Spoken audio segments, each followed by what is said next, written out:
Hello dear students, welcome to the online class for the students of BA Part 1st, Subject English Literature. In this video we are going to study a new poem that is prescribed in your syllabus. The poem name is Not Marble Nor the Gilded Monuments. Students, as you all know that on your screen you can see an image of William Shakespeare, who is a famous English playwright and a poet. William Shakespeare was born on 26th of April 1564 and was died on 23 April 1616. Shakespeare wrote 154 sonnets in all, and among these 128 sonnets are addressed to his friend Mr. W.H.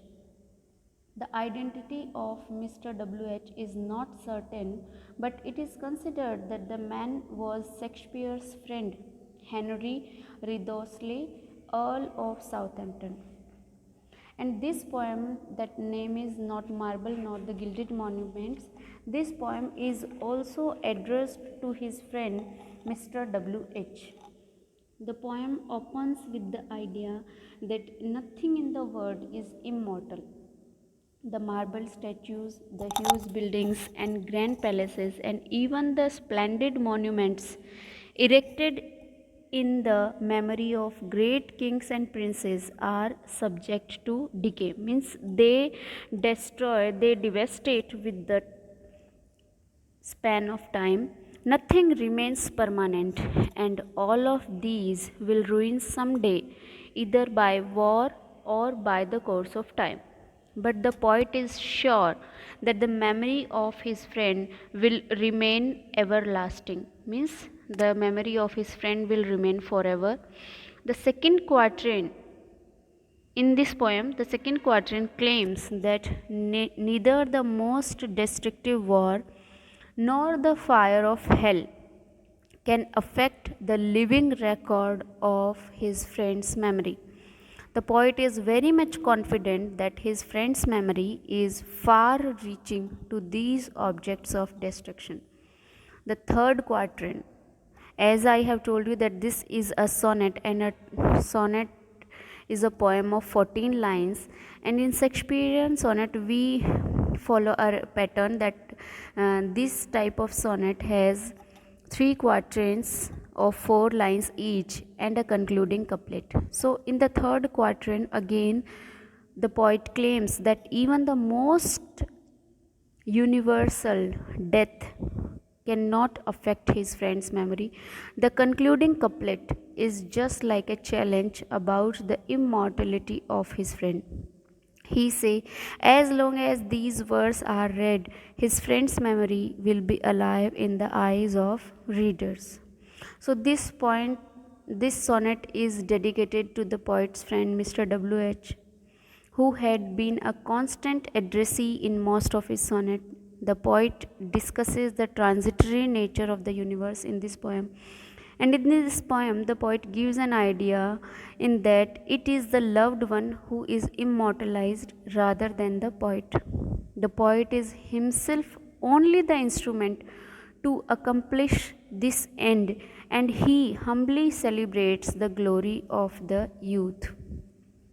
The striking images of crumbling stone and violent war fetch themselves into our minds, and in the midst of this waste and decay, we realize that if anything will survive, it will be the poet's words, and both he and his friend will be swept away into oblivion.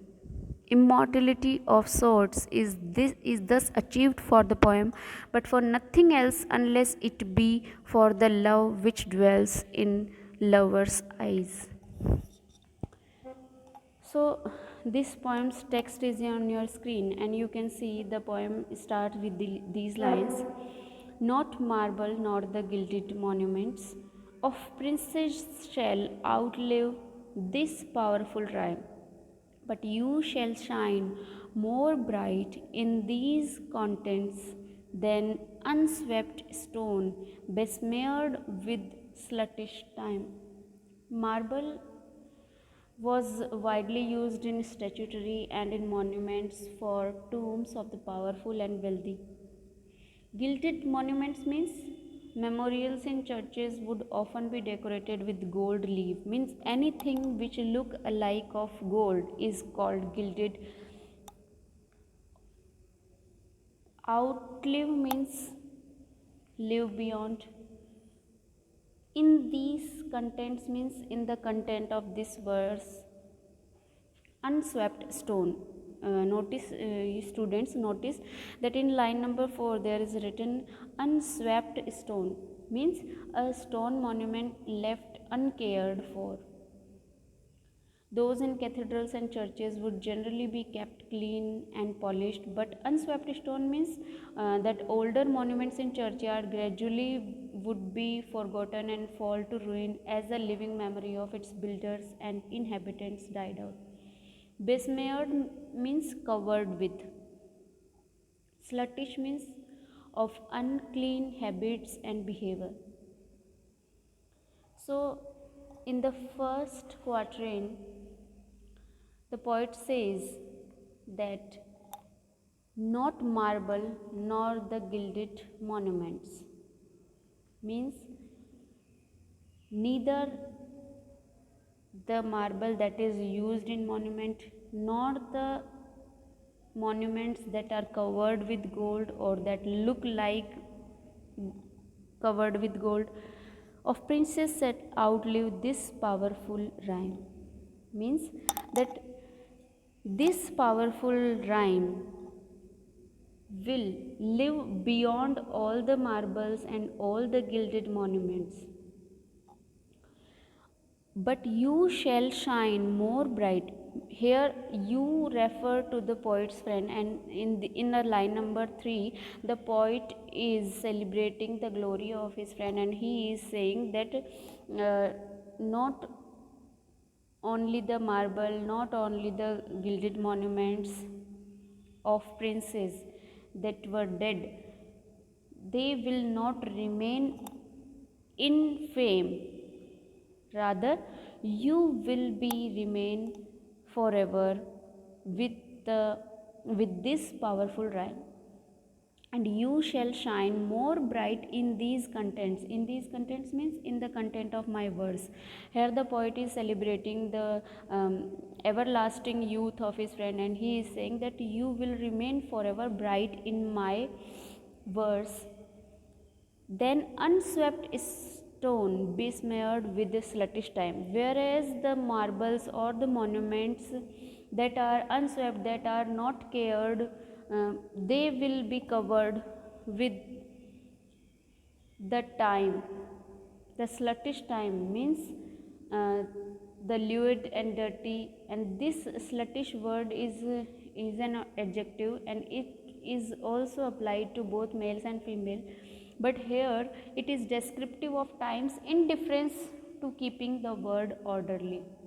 So here the poet is saying that all the marble and all the gilded monuments of princes, they will decay, but this powerful rhyme will remain forever.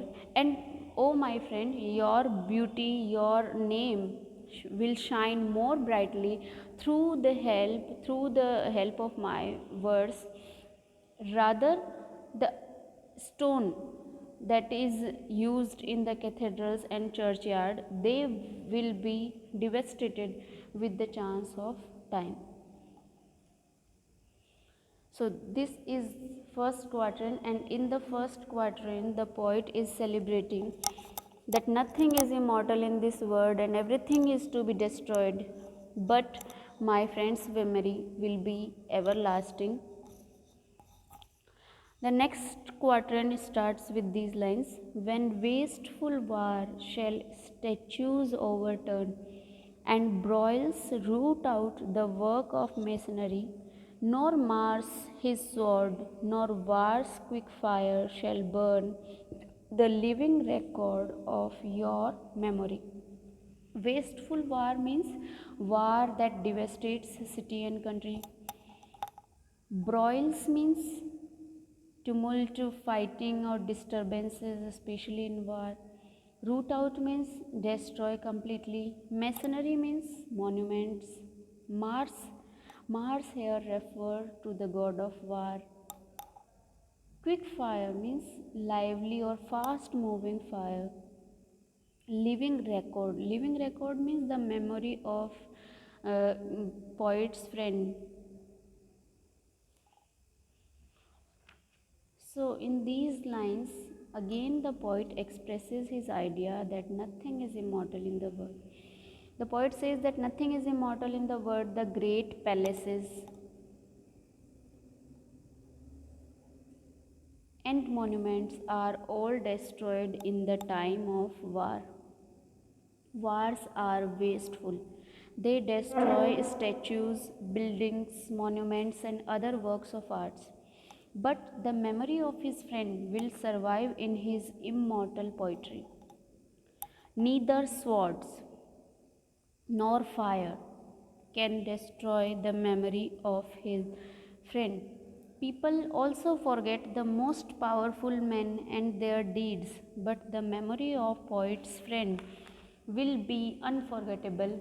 The people will always keep his memory alive when they will read his poems.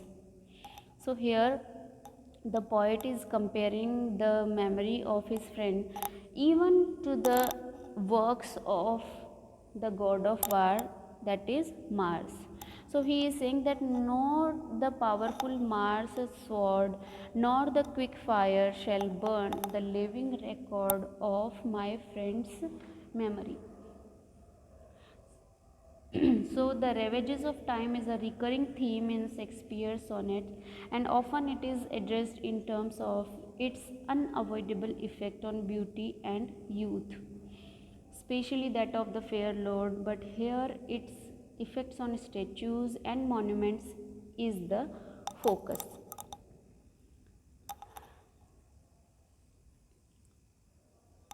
So that's all for today, students. In the next video we will study the third quatrain and the concluding couplet of this poem. So thank you all.